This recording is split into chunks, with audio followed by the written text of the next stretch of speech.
We just start making fun of a person if we don't like them. They'll just post something like, oh, she's so stupid. I've received an email that hurt my feelings. It's just a new way of spreading rumors. Spreading rumors and bullying are nothing new. But today's kids are dealing with something that's far more sinister: cyberbullying.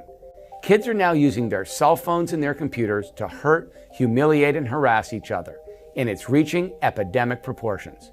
A recent survey found that 42% of teens and 97% of middle schoolers have been bullied online.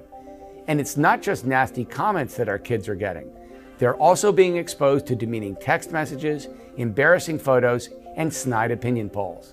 What makes this type of bullying so disturbing is that it is constant, pervasive, and very, very public. It started off with just her saying, stay away from my friend's boyfriend. So then on MySpace, she started messaging me and telling me, oh, you better watch out, and threatening me and stuff. People hack on to each other's IMs or MySpaces and stuff, and then they pretend that they're them, and then they try to be mean or hurt people's feelings. I think teenagers attack each other on the internet because it's not that physical. I don't think we ought to.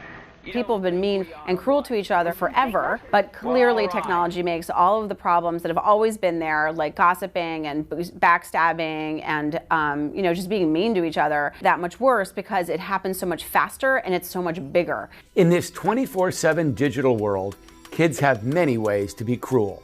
Shielded by anonymity, kids can now use instant messages, tweets, texts, as well as YouTube to tear other kids to shreds. Every comment or image can be copied, pasted, and sent to thousands in an instant. And once this degrading material is up, it can be extremely difficult to remove it. It doesn't really feel good, if you get threatened or talked about online. I remember telling my mom, and my mom was mad. She was like, you should call the school, you should do this, you should do that. I was like, I would just make it worse. People will post mean things about other people. Sometimes the people that they're talking about will never find out who said that. What happens is that kids often feel that everybody's doing it, so it becomes normal. So kids who wouldn't normally bully are in the mix. And because it's happening on the internet or on cell phones, cyberbullying often goes undetected by parents and teachers. A recent study revealed that only 10% of bullied victims inform their parents. And without support from parents or other adult mentors, the results can be devastating, as has been tragically evident in recent reports of cyberbullying-related suicides. So what can you do as a parent to prevent this type of technological torment? First, check in with your kids regularly about their virtual lives. Because victims are often ashamed, sometimes the easiest way to get them to talk is to ask them if they happen to know someone who has been cyberbullied. Second, establish a code of conduct. Tell them that if they wouldn't say something to someone else's face, then they shouldn't text it, IM it, or post it.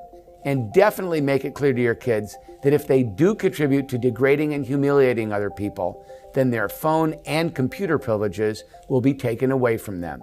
Finally, remind your kids that all private information can be made public.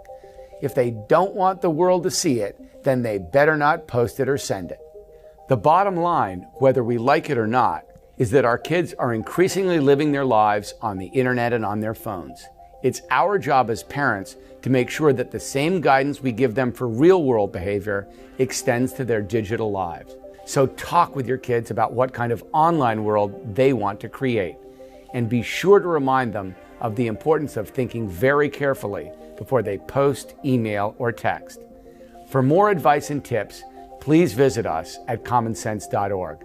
I'm Jim Steyer.